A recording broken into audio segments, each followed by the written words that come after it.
What? Can you I hear have my me? headset's on. I do now. How are you today? Good morning. Good Oh, morning. I'm well.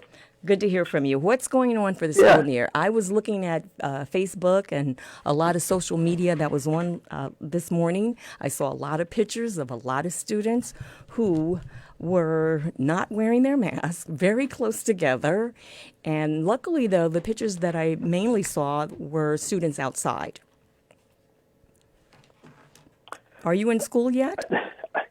Uh, we are preparing for school as our start was delayed another week. But I think I saw the article that you referenced earlier, unless it's a different one. Um, I it was looked like kids were in a hallway Well, inside the school. I saw a number of pictures, and if you're talking about the one Okay. that I posted on my Facebook or my website, I did look at a couple of articles. These were mostly Georgia schools that were open. I think they opened yesterday, but I looked again That's this frightening. morning. Here in North Carolina, we're not open for another week and a half, but all across the country, same concerns, same issues.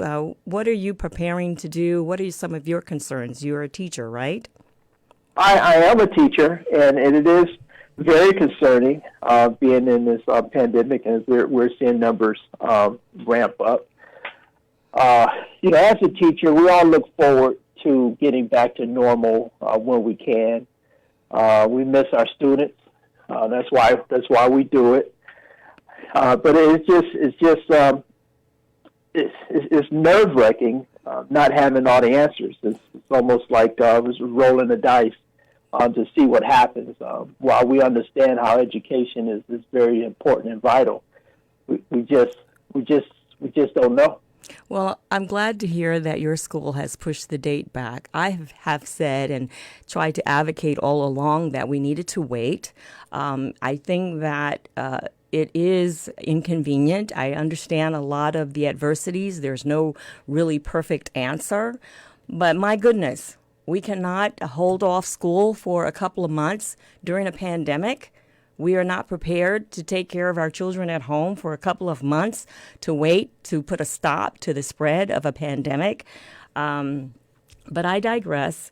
So, as you are preparing, excuse me, but as you are preparing for the school year, typically parents, are you a parent also? I have a parent also with 3 kids in the school system. So typically, as a parent, we're getting ready to buy the school clothes this time of the year, Right? getting a I'm going tomorrow. haircut, really, getting the book bag and the school supplies. That's a typical year. And it's usually with some excitement and some anticipation of a good year. How do you feel Right. overall about this year? It's just nerve wracking. My family and I, we have decided to take the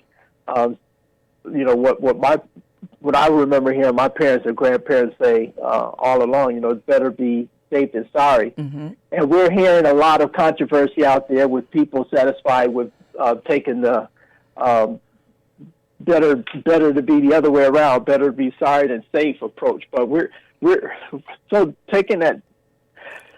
We have really tried to social distance, and while living our lives, wherever we go, anywhere, we try to practice social distancing and wearing our masks, and so we take this thing very seriously as we lost some family members and Oh, even I'm so some sorry. Really? friends of who have lost some family members. So we kind of take this thing seriously. So we've cut back on a lot of things that we typically do, like so many Americans have. We haven't gone to the malls like so many people have not done themselves. So as you say, preparing and shopping and getting ready for school. So there's some apprehension there, And having to with good go reason. shop and Yeah, with good reason.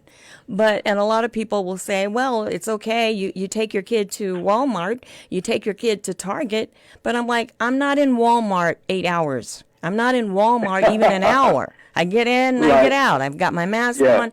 I get in, I get out. But now Yes. you're talking about having students, and I do believe that most students will cooperate that they will put on their mask, that they will try to stay away from each other. But you know, you and I both know good and well, and if you're listening to me, you probably know too, there's a good number of students who are not going to keep the mask on, that are not going to practice social distancing, and we don't have any control over that. Am I in agreement here? I we've taken the position that it's going to be required to wear masks, but we know that that's on paper.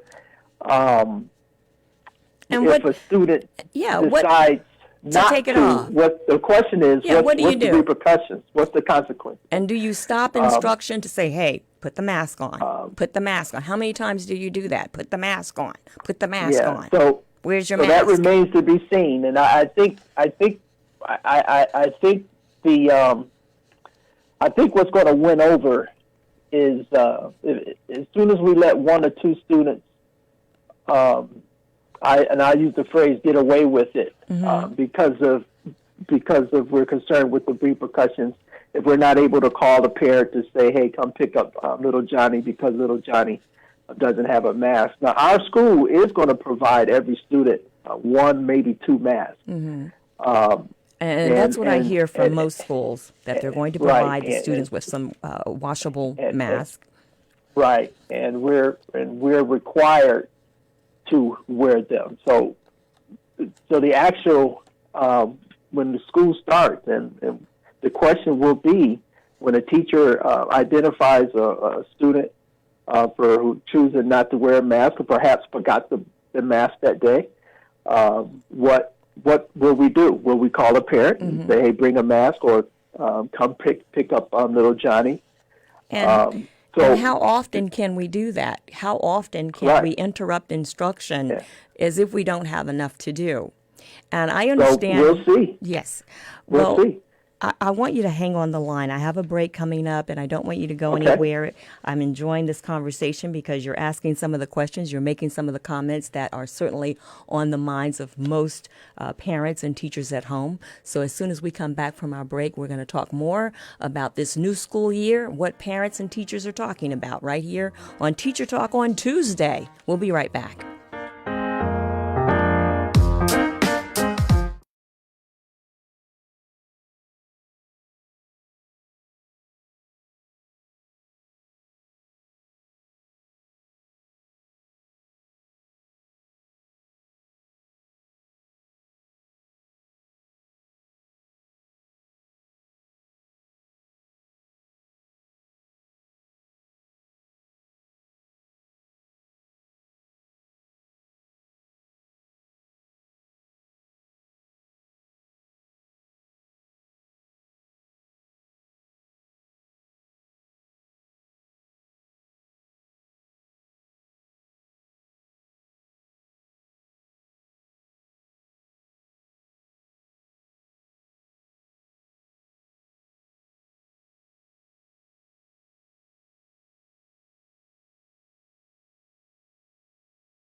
And we're back. I'm Lisa Mozer. This is Teacher Talk. We're talking about what parents and what teachers are anticipating for this new school year during this time of a pandemic. I have a caller. He's a teacher, and he's also a parent, and he's got a lot of things to comment on about what he's anticipating, and we're going to go back to him in just a short moment. But first, let me also tell you that tonight at 7 p.m., is my first Zoom peer support group. We're going to be online at 7 o'clock. If you've not signed up, there's a little bit of a space left, a little bit of time left for you to sign up. Just go to my website, lisamozer.com. Well, one thing for sure, the pandemic has taught us how kinship in family is so very, very important. Earlier I mentioned about what I was seeing on social media, and one of the things that I was looking at were some of the board meetings across the country, not just North Carolina, not just Georgia. I was looking at California and also New York, and the parents were talking about childcare. So apparently the school is not just about education. It's about we're part of this family and we're responsible for the care of these children during a pandemic. Now, I want to point out that in all my years of pedagogy training, in all my years of teaching, that I was never responsible for anything to do with the pandemic.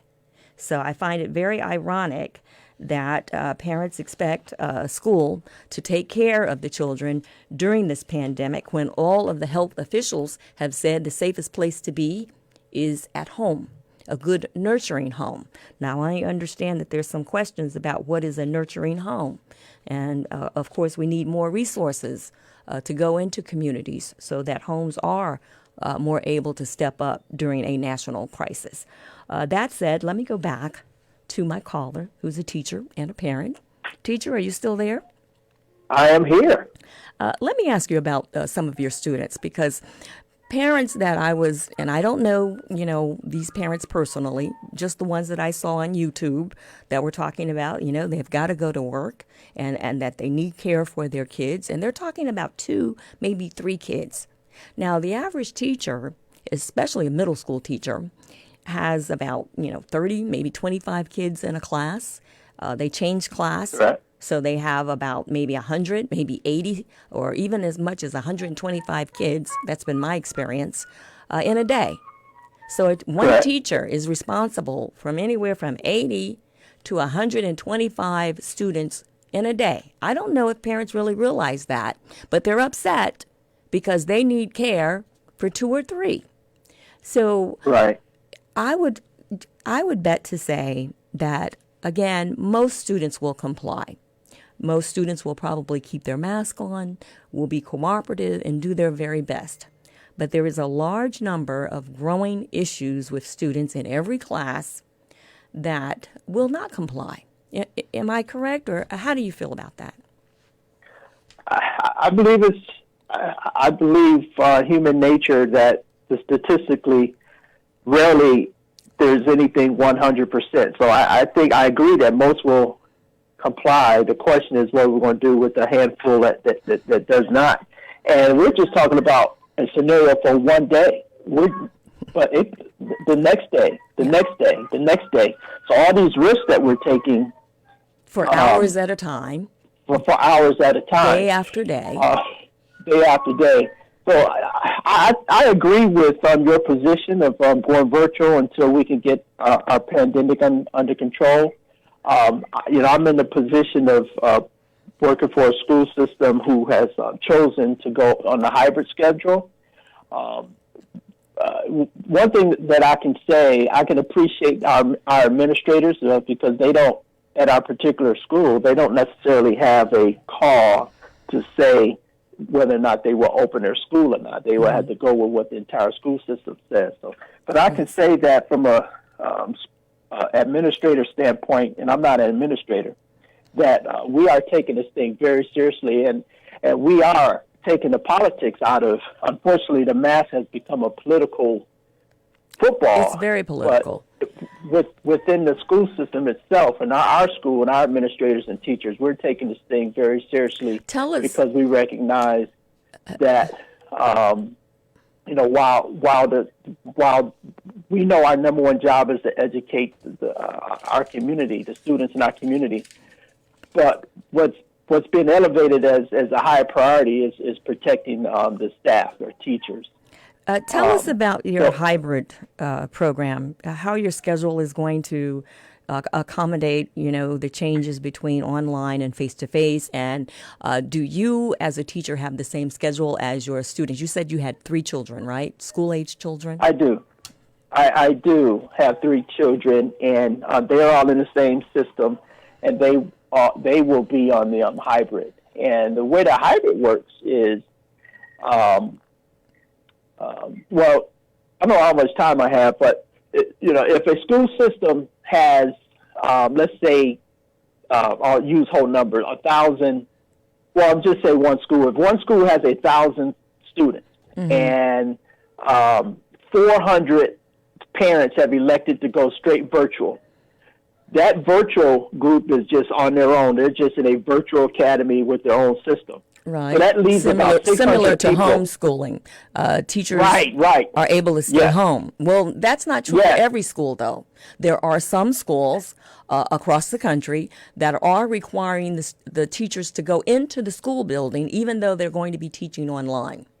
So That will be my case. That will be my case. But so far as the hybrid, we're left with about 600 students.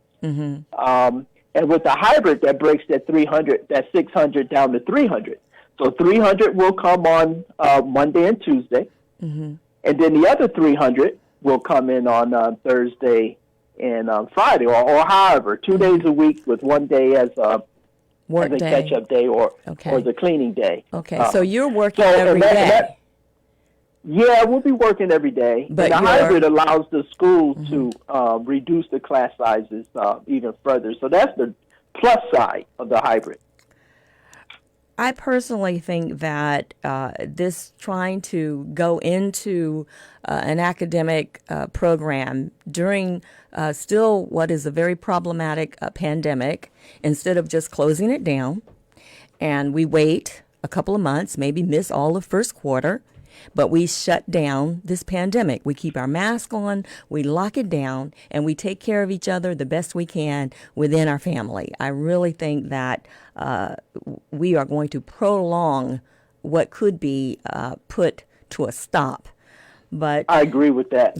yeah, it's really kind of frustrating, and I want to thank you for sharing your experiences. We hope that you'll be checking back with us and let us know how everything is going to be turning out as we go through this year. Of course, we're all hoping for the best.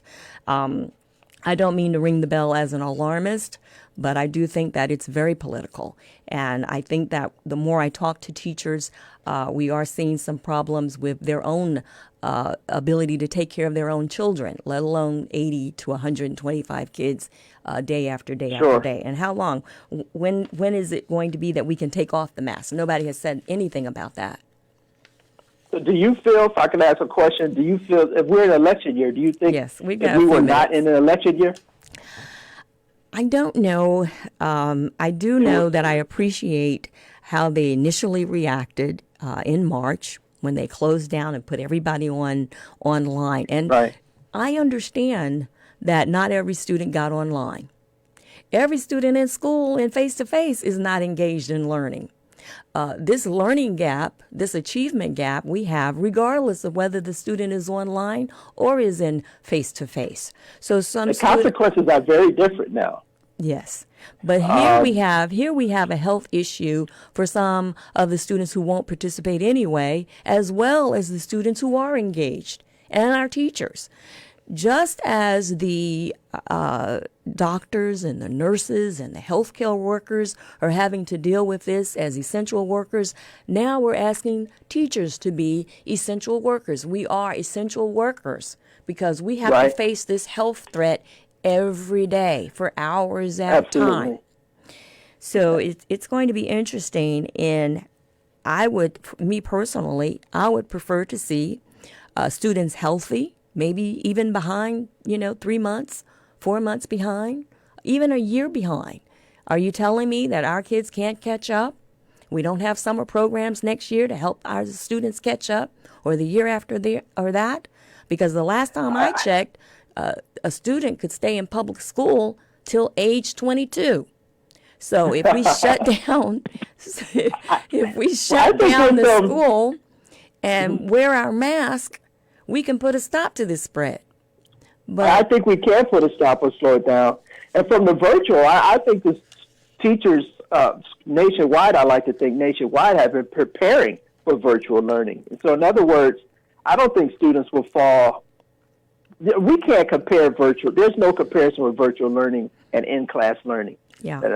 There's but no, we're not saying do it all year. We're not saying doing it 2 years. It's only temporary. It's only temporary. But with the technology that's coming about in the learning management systems that teachers have been preparing to teach virtually, I think students will be allowed to keep up pace. I see them on their phones doing all kinds of stuff. So if a student wants to be able to stay where they are and continue to learn, they will. They will. And we can encourage those that are kind of wishy-washy. And the ones that are not, we can still keep them healthy. That's my stand, but we're going back to school. We don't have much more to say about it. All we can do is do the best that we can with the resources that we have. That's about all the time that we have for today. Is there a last comment that you'd like to share with us? And I do want to thank you for joining us today. Well, I thank you for allowing me to participate today. I just want to give you credit for your voice and what we do, and what you're doing for the world on the pedagogy and the teachers. You are doing an incredible thing by providing teachers an opportunity to voice some concerns or provide input to the important topics that you bring about on a daily basis. So kudos to you. Thank you. Thank you so much for joining us. We know that it's kind of difficult, but we'll be back on Monday. We'll talk again. This is Teacher Talk.